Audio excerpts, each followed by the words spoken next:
Everybody ready? Ready? Yeah. All right, listen. It's your weekend show. Quiet, numbskulls, I'm broadcasting. With Bob Biermann. It's great.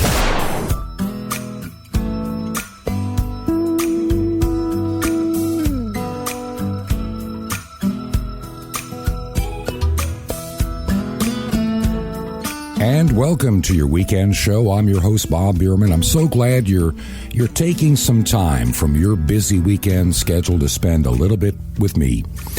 You know, it means so much when I hear from listeners that say they listen every week to this program. I'm even more excited when I hear from people that have listened for the first time and the show had meaning for them. This week, I'm recording the program in the latter half of the week for this weekend.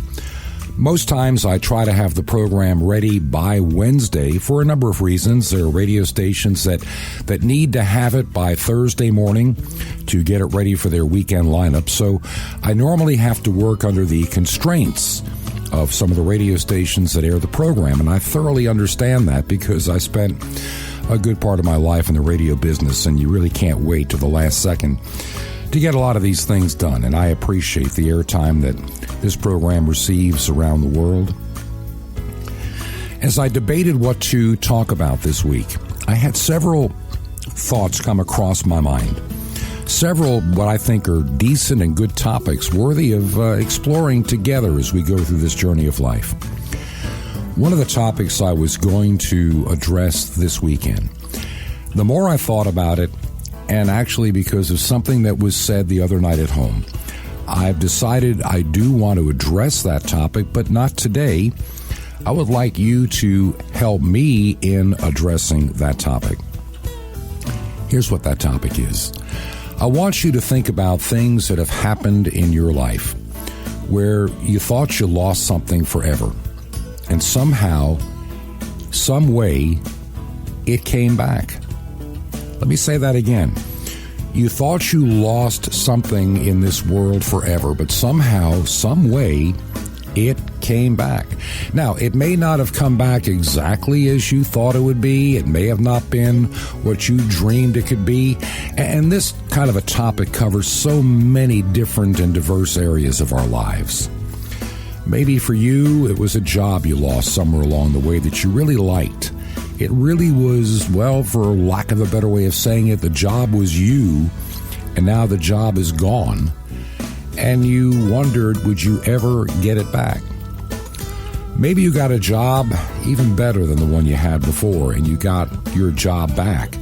Maybe the new job was more fulfilling and a little different than you expected, but in the long run, you were in much better shape.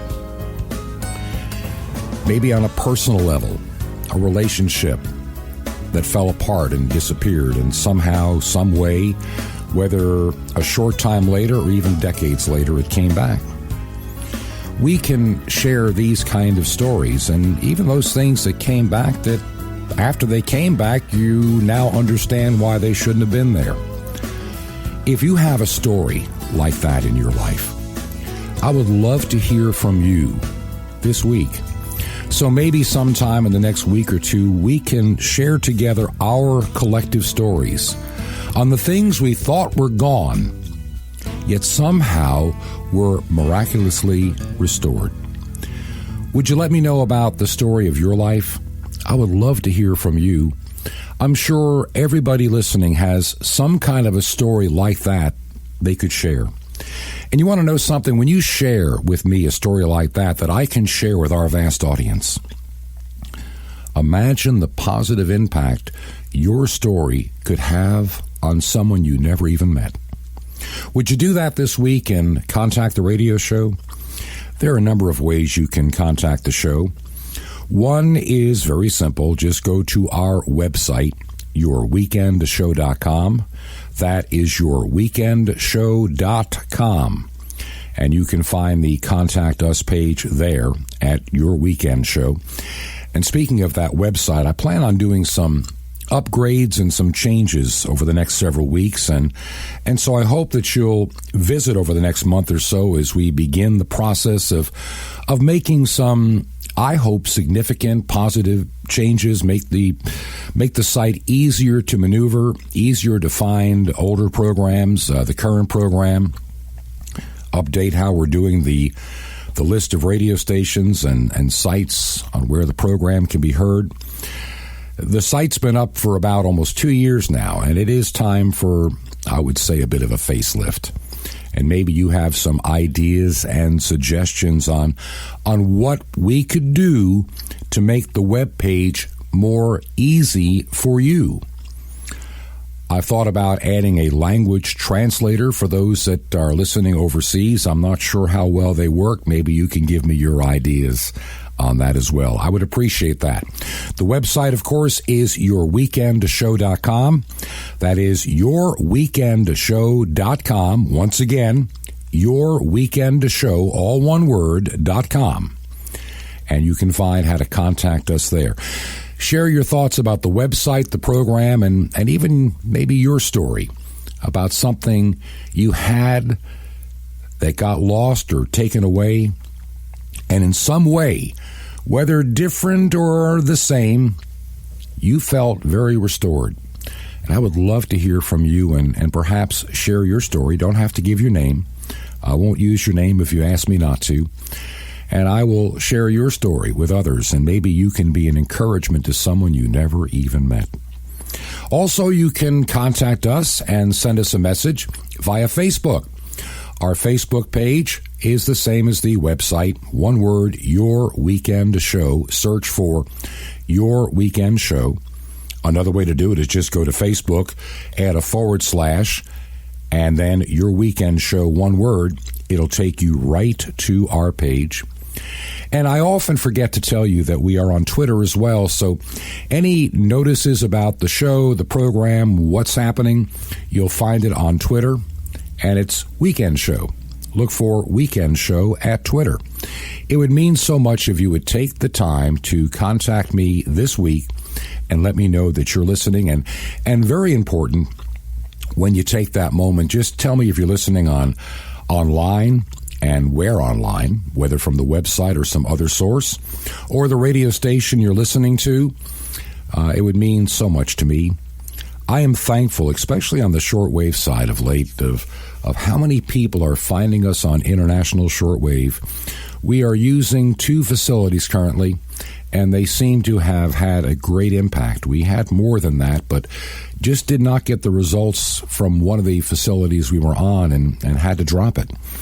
But I will tell you that the several frequencies and times we are on WRMI, which is based out of Okeechobee, Florida, and we're hearing from the United Kingdom, the United States, Canada, into Australia, and even into the Middle East.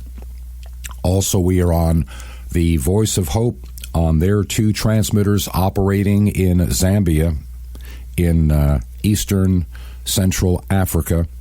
And I'm amazed at where that signal covers and the people that are listening to this program each and every week on that facility. So we are thankful.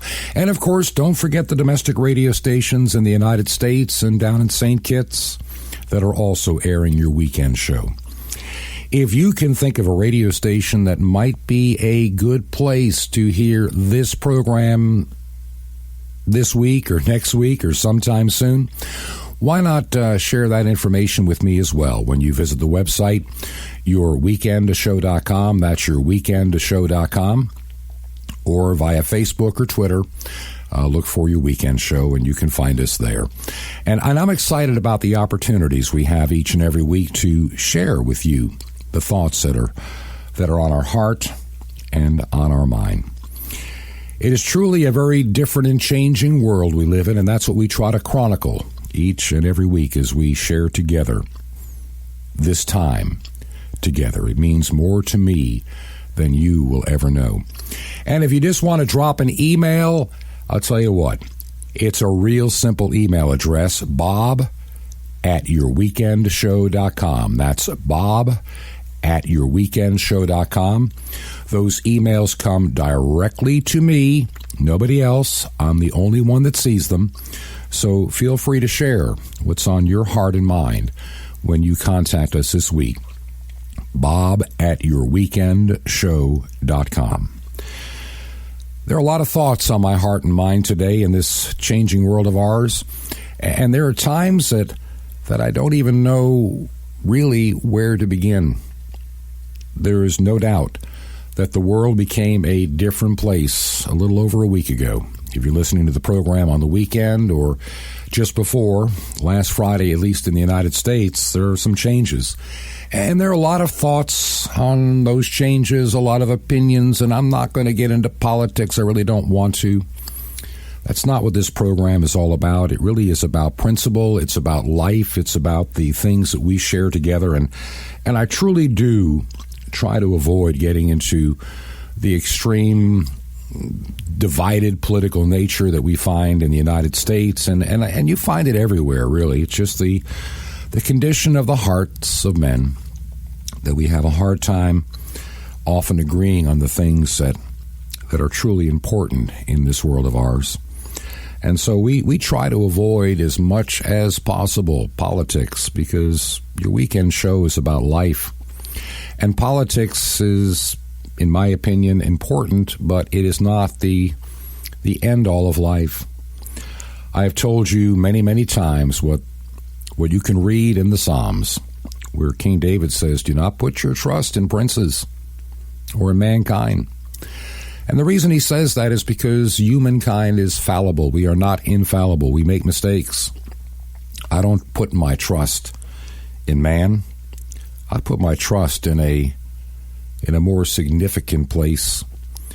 And if I try to live the life that is laid out for me in that book, that very special book that has outsold every book in the world, more copies of it are available on a day-to-day basis than any other book since the beginning of the Gutenberg press.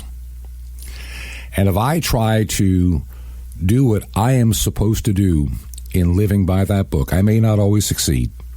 I may come up short. I may fail. But if I submit myself to something greater than who I am, I can be assured of one thing: hope. True and honest hope. And I hope that this program each and every week provides some of that to you as well. When I come back, I want to share some things about this program and what's on my heart and mind as we go toward the future in this year of change, this year of 2017. As a good friend of mine said, it's time to buckle your seatbelt and hold on for the ride. Now, before I go any farther and to kind of introduce the next segment of this program, I want to take you back to the year 1964. I was a youngster living in Long Island, and that was when the New York World's Fair opened up just outside of New York City in the borough of Queens. And it was that summer in 1964 and again in 1965, we had the opportunity to attend the New York World's Fair. There were a number of exhibits and rides and things to do that to this day in my 60s, all these 50 some odd years later, that I can remember so well in my mind. 52 years ago, to be there as a youngster, to enjoy this very special place, the New York World's Fair. I can remember that AT&T, the telephone company, they had an exhibit where they showed off one of the first, what you would call, video telephones. It was a box about the size of a shoebox or maybe a small toaster, and had a little tiny black and white TV screen, and you could talk on the telephone and see somebody across the country. And it was such an amazing device that we never thought would be possible. And there it was in 1964, this small little box on a table that had its own little built-in TV camera. And I was very, very surprised that I was one that was selected at random from the large audience to get on the stage and to talk to somebody at in California on a video phone for a couple of moments, and it was an exciting thing to remember. There were so many other rides and exhibits that are a part of me, but one that always has stood out to me to this day was the one that Disney had, and it was called the It's a Small World After All. And they introduced what they called their animatronics, their little robotic cartoon characters on this ride for the first time in 1964 at the New York World's Fair. Now, the ride lasts about 15 minutes almost, and I don't have time to play the full version of the song.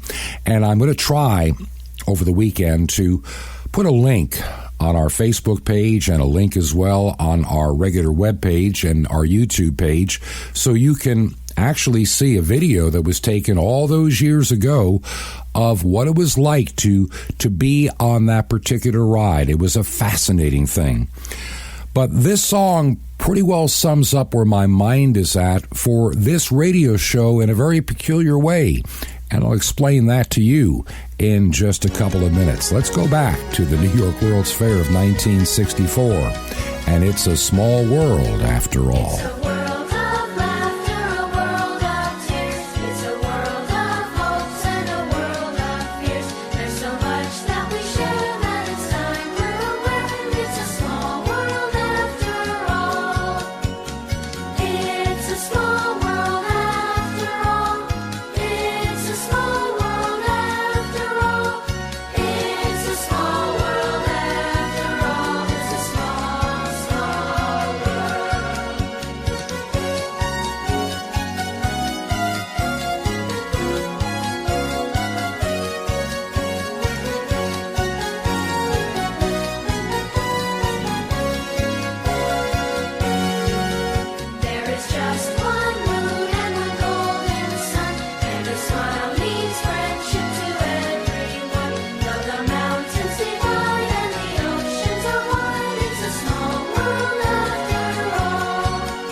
I think that song is truer today than it was when I first heard it back in 1964 at the New York World's Fair. It truly is a small world. If you go back just 100 years ago, the world seemed to be a much bigger place. In order to get from one continent to the other, you had to use transatlantic ocean liners that could take days and weeks to make the journey. The idea of getting instantaneous news from Europe to the United States or the United States to Asia was a dream. All we had then was telegraph and the U.S. mail. It could take a long time for something happening in Europe to make its way to the front page of a newspaper in the United States. It was truly a very large world at the time. But then came radio. And let's think about that for a second. 100 years ago, the infancy of learning about how radio waves could be used for communications. And by the 1920s, the first radio stations are on the air in the United States and all over the world. By the 1940s, radio was a staple in most homes in the Western world and beginning to make its way even into what we call today the Third World. Radio truly had a massive impact over just a period of a few decades to make the world a smaller place.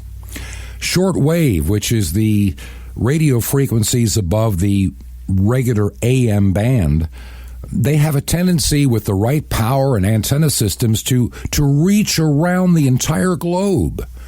And by the 1940s, people in the United States could hear broadcasts coming from London, England. And people in Africa could hear broadcasts coming from the United States. And it continued to grow on into the 1950s and 60s and 70s and 80s and beyond. By the 1980s, you started having some privately owned shortwave radio stations beginning to get on the air here in the United States to take a different kind of message around the world and around the globe. I spend part of my time during the week working for WRMI in Okeechobee, Florida. There we have 14 very powerful transmitters and 23 antenna systems that occupy over 1 square mile of land just to accommodate all the antennas. And these antennas are aimed to different parts of the world.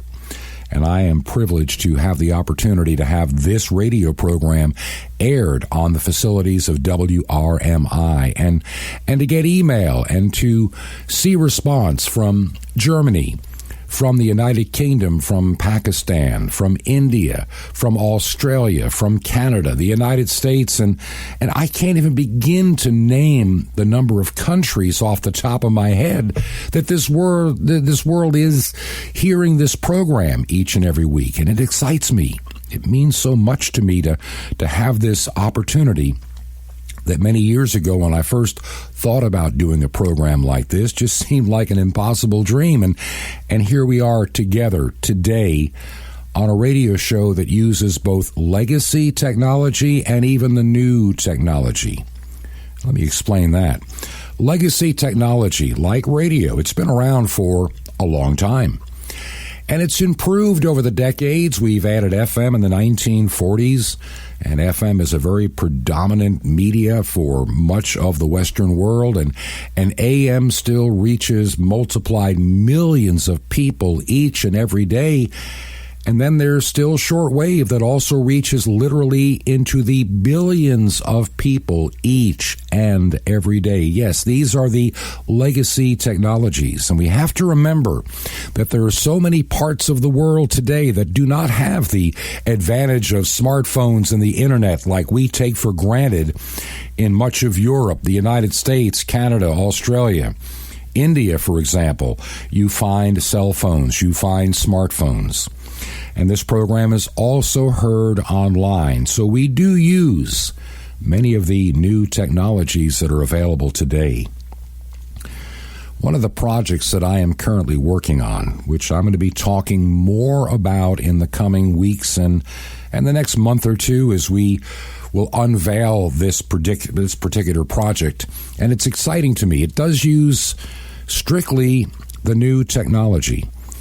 And we're going to use new technology to bring you an unchanging word. Let me say that again. My goal is to use the new technology to bring you an old and unchanging word. I plan on launching a system, an app that will actually have both spoken word programs and very difficult to find, very inspirational music that is just gone by the wayside, and many people want to hear it, but a lot of people think it's not worth mass marketing or putting out there. But I believe there's still a place for some of this music and messages that normally don't get heard, that I think are important for the world to hear that has access to the new media. That's just one of the many projects that I'm working on this year. But also content for use in our conventional, in our legacy media. As I look at this changing world, there are places where shortwave in particular are still so vital and still so needed and still so appreciated, and people still depend on them each and every day. There's no doubt that many of the governments in the Western world are thinking less and less about some of the legacy technology as they focus all their effort and energy to the online kingdom, so to speak. Yet there are still people that need to hear a message on a medium they still have available. Because so many people, I'm thinking of a conversation I had recently with an individual involved with the Voice of Hope, which carries this program on their facilities in Zambia. They also have a station in California that they are in the process of adding another transmitter and more hours to their schedule, and hopefully this program will be aired on that expanded time and when they broadcast in the English language. They are also in the process right now of constructing, and they've come a long way. And I want you to keep them in your hearts, your minds, and your prayers as they are getting ready to launch and turn on. They are under construction right now as we speak. The studios are done. The transmitter facility is under construction. And I believe the transmitter has already arrived, and they're still awaiting some of the final components for assembly. And hopefully by the end of March of this year, they'll begin test broadcasting on a 100,000 watt medium wave standard broadcast AM radio station in Israel. And with the huge footprint of this particular radio station, they will reach all of Israel. They will reach into Syria and far beyond, all that very volatile Middle Eastern region. They also have the opportunity, and they're prayerfully considering, even adding a shortwave facility right there in the Middle East that will no doubt reach the entirety of countries like Iraq and Iran. And their goal with these particular facilities is to bring a message of hope and redemption and change to a part of the world that truly needs to hear that particular message. And I'm talking to them about producing some content even for that facility to broadcast in the Middle East.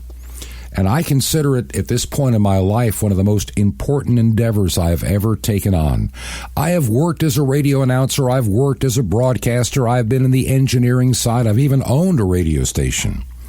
But I believe the work that I am doing today, now, that you're listening to, will be the most important thing that will be remembered about me when I'm long and gone. This time in my life that I get to share some hope and some good news, not just in my neighborhood, but even in places beyond that 100 years ago would have been virtually impossible to do. And I want to take advantage of all the technology that is at our fingertips today. Whether it is the new technology of the smartphone, the computer, the tablet, the internet, or whether it be the legacy technologies of AM and FM radio, I want to use every tool available to reach as many people as I possibly can with a message of hope and good news. When this program began almost 2 years ago, the program was about teaching, education, and sharing a message of hope. And I hope that in the work that I've done over these past 2 years, especially for those that have listened on a regular basis, I know there are people that have been listening to this program since the program first went on the air on shortwave and online. And you've been faithful to listen each and every week. And I know that each and every week, somebody new comes along and finds your weekend show. And I hope that the effort that I'm putting in and week out has meant something to you. We talk about life. We talk about the challenges, the triumphs, and the tragedies that each and every one of us face from time to time. And hopefully in sharing these stories with you, it can be an encouragement and to know that you are truly not alone. This is the shared human experience. Whether you live in the Western world in the United States, Canada, Europe, whether you live in Africa, whether you live in Australia, whether you live in Asia, whether you live wherever, it doesn't matter. We share the same dynamics of being human. And we face many an emotional crisis and challenge in our lives.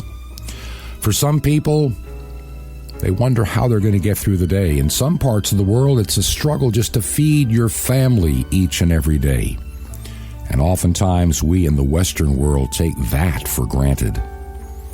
Many people will go to bed hungry tonight, wherever they live, because there is no food, there is no opportunity, and life for them is so difficult. Yet in spite of all that, there is hope. And all I want to do with the remainder of the time that I have on this earth is to use the talents that God has invested in me to share this message of hope to all those that can be reached. I know that I can't reach everybody. I can't even reach 1% of the world, not even 1% of 1% of 1%.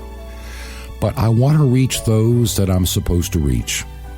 And this program is just one of the many vehicles that I'm using currently in this unbelievable opportunity that God has laid out in front of me. And I thank Him each and every day that He finds me worthy, because I know that I'm not.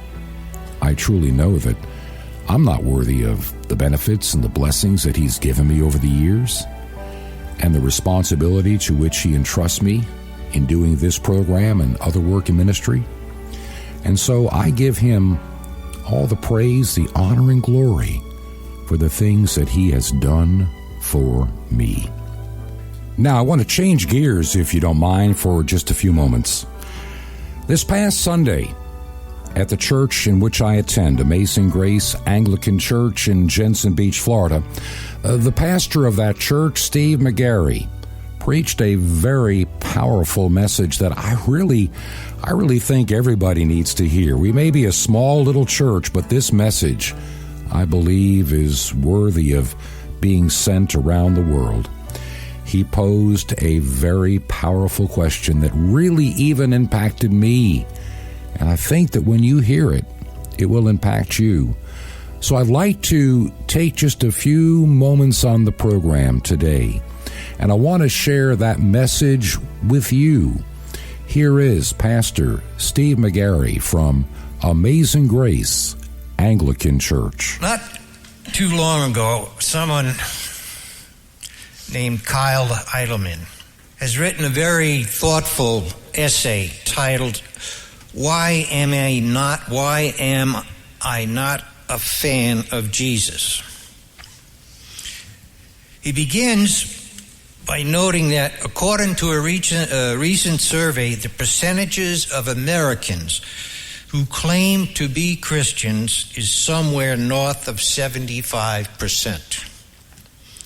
Really? He asked. 3 out of 4 people are followers of Christ? Let's see, if the population of the United States is about 311 million or so, 75% are Christians. That brings the number of Christians to somewhere in the neighborhood of 233 million. That's a lot of Christians.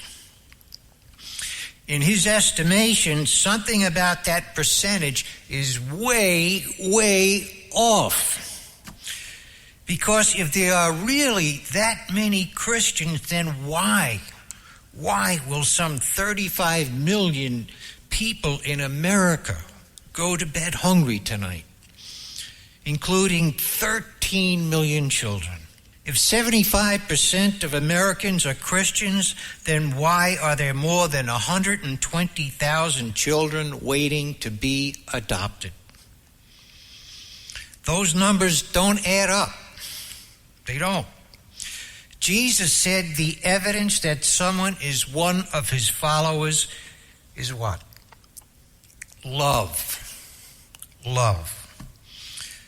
So 233 million, Idleman says, the evidence just is not there. It's just not there. What's the explanation for such a discrepancy, he asked. He tells about an article he read a number of years ago about a group, the article called The New Vegetarians. Now this one is interesting. These new vegetarians don't eat meat most of the time. One of them explained that she was a vegetarian, but she really liked bacon. And so she ate it. Now, a vegetarian, by definition, is someone who doesn't eat meat. Isn't bacon a meat? Is it really accurate for her to identify herself as a vegetarian? Is it? Then he adds, here's how they covered up or described the discrepancy. And it was solved by coming up with a new term to describe vegetarians who aren't committed to abstaining from meat. They now identify themselves as flexitarians. Flexitarians. A Christian, he continues, by definition, is a follower of Christ. So I'm thinking that what might help make sense of the 233 million number is a new word to describe people who identify themselves as Christians, but have little interest in actually following the teachings and demands of Jesus. Perhaps instead of followers, it would be more accurate to call them fans. Fans. The word fan is most simply defined as an enthusiastic admirer. And I think Jesus has a lot of fans these days. A lot of fans. Some fans might even get dressed up for church on Sunday and even make their ringtone on their cell phones a ring with a worship song. They like being associated with Jesus. I submit such fans want to be close enough to Jesus to get the benefits, but not so close that it requires anything from them. In other words, they want to have their cake and eat it too, I think is that expression. What they want is a no strings attached relationship with Jesus. So a fan says, I like Jesus, but don't ask me to serve the poor. I like Jesus, but I'm not going to give my money to people who are in need. I like Jesus, but don't ask me to forgive a person who hurt me. I like Jesus, but don't talk to me about money or sex. That's off limits. Fans like Jesus just fine. They do. But they don't want to give up the bacon. They really don't. I think you're starting to get where I want to go with you this morning. Today's reading from Matthew's Gospel is about 4 men who were called by Jesus to be his disciples. They were not called to be fans of Jesus, but rather followers of Jesus. Their names, we know, were Simon Peter, Andrew, James, and John. 4 fishermen. 4 fishermen. But you know what? This reading is also about you and about me as well. Because we have been called to be disciples as well. We also have been called to be followers and not just fans. Now I'll let you decide to which group you belong. But first, let's ask, what does it mean to be a disciple of Christ? Notice, first of all, how ordinary these four original men were. They had no formal education that we know of. Neither did they possess any particular personal attractiveness or extraordinary talent that we're aware. They were just ordinary fishermen trying to make a living and put food on their table. We often make the mistake of assuming that God calls only the most impressive, the most gifted, the most talented people. Indeed, that seems to be the exact opposite of what God does. The exact opposite. And I tell you, I stand before you here today as a perfect example of that. Now let's take a look at some of God's extraordinary picks. God comes to Moses with summons to go tell Pharaoh to let my people go. Moses responds, "Who am I that I should go to Pharaoh?"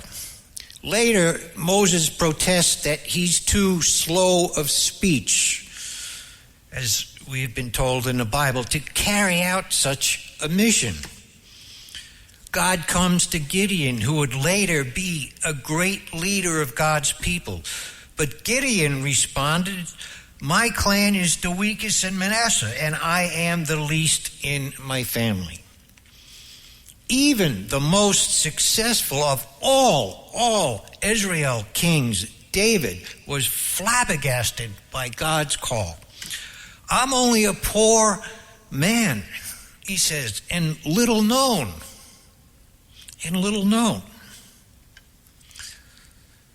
Now, St. Paul tells us in 1 Corinthians, the first chapter, that God has deliberately chosen what the world considers foolish. Remember that. Friends, he is talking again about you and me. That's who he's talking about. God chooses ordinary people to do his work so that they will depend on his power and not their own. For this reason, says St. Paul, no one will be able, ever be able to boast in the presence of God. And that's important, isn't it? Many of you probably remember the late John McKay, who was for many years the coach of the University of Southern California Trojans. And later he went on to be the coach of the Tampa Bay Buccaneers in the NFL. And he was known as a superb football coach. McKay once sensed that it is not the superstars who win most football games, but just average players giving their best, giving all that they have in order to win. I'm certain that a Hall of Fame coach like McKay understood the value of having players of a certain level of talent. The notable, the great ones. But he also understood that many talented players never fulfill their potential. Why? Because of a lack of desire and dedication. And that's true. In the play Green Pastures, God asked Gabriel to recruit a leader. And Gabriel asked in return, "Do you want the brainiest or do you want the holiest?" God answers, "Give me the holiest and I'll make him the brainiest." And that's the way God works. Some of his most effective servants have been people with very modest resumes. Beginning with the crude manger in Bethlehem, no message is clearer in the New Testament than this one. Christian faith is the celebration of ordinary people who come to possess a very extraordinary power. Not on their own, but from God. So when you are asked to serve God in some capacity, and it's a sure thing you will be, Don't talk yourself out of a great opportunity by saying, I'm too old, or I don't have enough education, or some other personal put down. God can and does give you the ability. What he can't give you is the commitment, the dedication, the faithfulness. That must come from within each one of you and me. That is why God always prefers the more dedicated and faithful to the brainiest. That is why Christ prefers followers to mere fans. The first disciples that Jesus called were just ordinary individuals.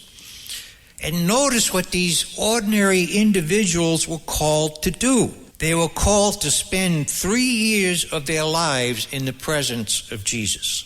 A disciple is one who studies with a great teacher. This implies that those who follow Jesus need to first grow. They need to grow, because we do not blossom overnight into mature spiritual giants. We just don't, unless it's some miraculous miracle. This past Wednesday, Bob and I met for several hours discussing a number of topics, but most of the time came back and centered on to where Jesus wants us to help bring this church of his. The answer given us, we believe, is to not only grow this church in number, which we will, but more importantly, growth in the acceptance of the Holy Spirit that guides the lives of those here, to better serve our Lord in a way that brings glory to God in his name. Changing lives, friends, that's what it's all about. And many, many lives need changing. So it looks like we've got a very big job ahead of us, don't we? And so that time spent together propelled me on to complete the rest of this sermon in the way I trust God wanted me to do. It was also at a point where I was stuck, to be honest with you. One prominent evangelist complained during the 1950s, back then when churches were just busting at the seams, that the church really wasn't growing. It was merely getting fat. That is, persons were coming into the church, but they were remaining spiritual infants.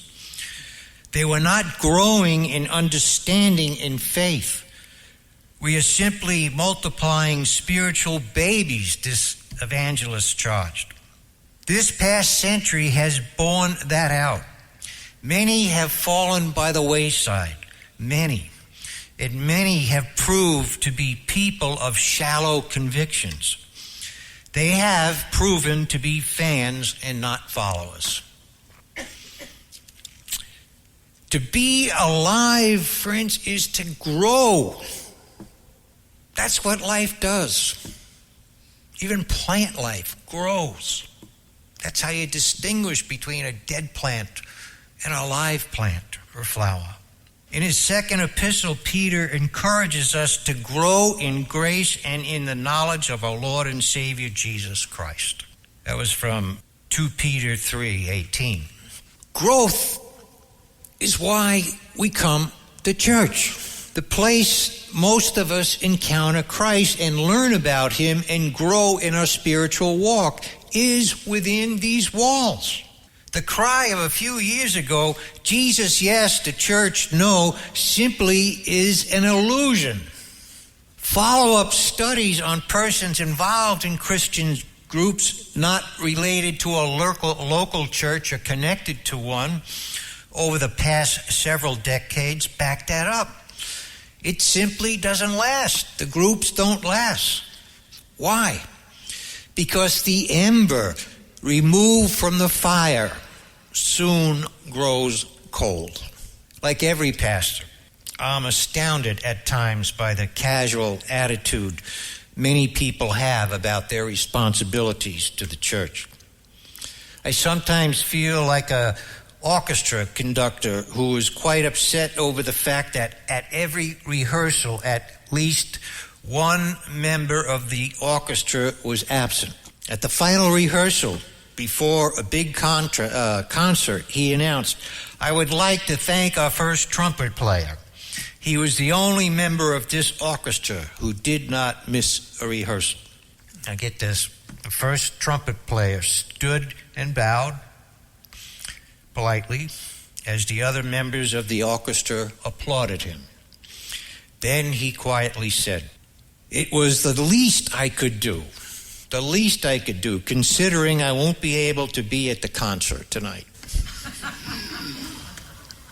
I know how that orchestra conductor felt at that moment. Every pastor does. The work of the church is so important. Our ministry to the people we serve is so vital to the kingdom of God. For this is the place where disciples grow. For this is the place where we are equipped for the work Christ has given us. Thus, the church deserves our best loyalty and service, and to not miss the concert. I'm reminded of a story about another orchestra that was giving a concert, but this one was in a large church hall in England. The place was absolutely jam-packed, completely sold out, jam-packed. And afterwards, a casual member of that church where the concert was held flippantly asked the pastor of the church when the hall would be filled like that for a Sunday morning worship service. The pastor answered solemnly, "It will be filled when, like that conductor, I have 80 well-trained, committed, and discipled men and women to work with me. No pastor can do it alone. He needs the body of the church with him." How the church so needs that today. 80 well-trained, committed, and discipled men and women could change a community, maybe even a nation, and think about it, and possibly the world. I heard recently about a man who was given the nickname Honest John. It embarrassed him, and he protested that he did not deserve it. "Couldn't you just instead call me Fairly Honest John?" That sounds like many of us, doesn't it?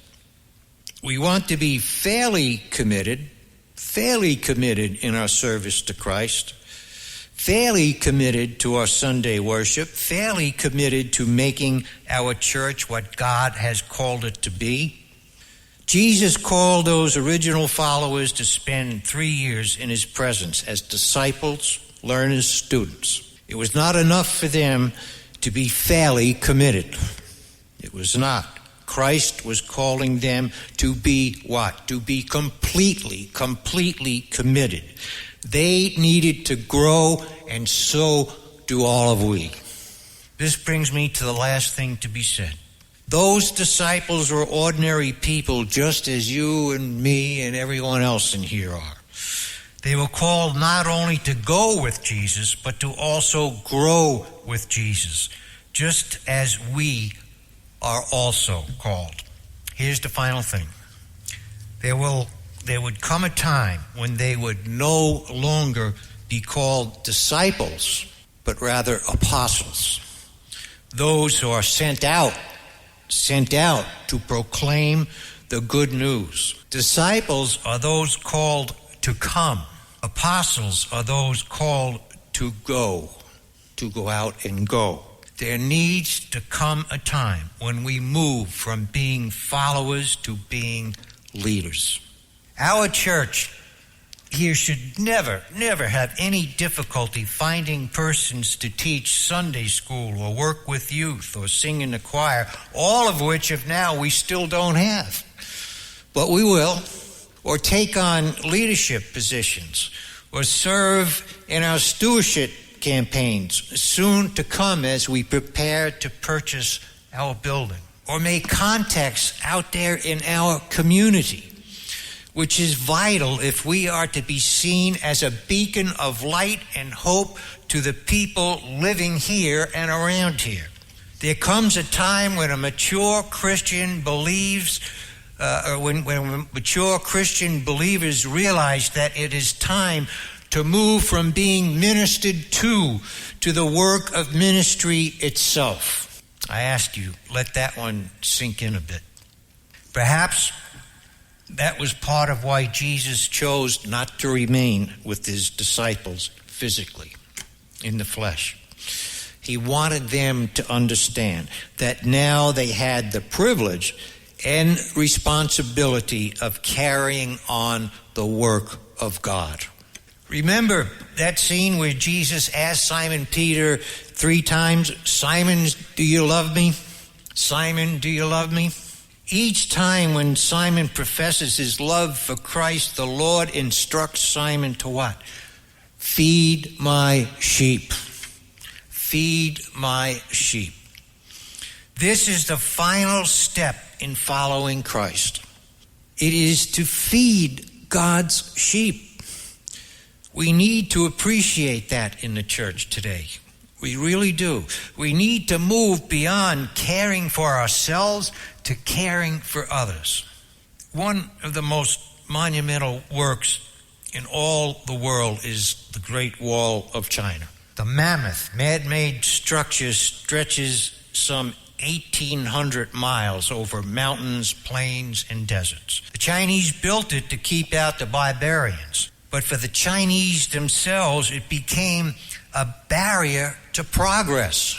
It isolated them behind the walls from others. They quit progressing as a people. Friends, that can also happen to us as individuals or as a church. Great things happen within the walls of this church. But if we never see ourselves as those to be sent out of these walls, out into ministry, into the world, we will stagnate and die in our own spiritual pilgrimage. And that we can never, never let happen here, nor to the lives we strive to live. At the beginning of his ministry, Jesus called 4 men, Simon Peter and his brother Andrew and 2 other brothers, James and John, to leave their nets and follow him. He called them not to be fans, but to be followers. Those were 4 ordinary men, but God did extraordinary things through them. The first part of their pilgrimage was spent in fellowship of Christ and the other believers in order that they might grow into spiritual maturity as Christ's disciples. But there came a time when in order to continue their growth, they discovered that they must become teachers, missionaries, leaders of local churches, and servants, both of the Word and the world. This, my friends, is our calling as well, to move beyond being just a fan to being a real follower of Jesus Christ. I pray may that transition happen to all of us here at Amazing Grace Church, so that it will live on for others not yet here, but will be long after we're all gone. So I ask you each to etch into your hearts these words given us by Jesus. The harvest is plentiful, but the workers are few. Wow, what an inspiring message from Steve McGarry at Amazing Grace Anglican Church. I can't believe the time for this weekend has come and gone. Would you check out our Facebook page, look for Your Weekend Show, or find us online at yourweekendshow.com. Until next week, this is Bob Biermann wishing God's greatest blessings upon you.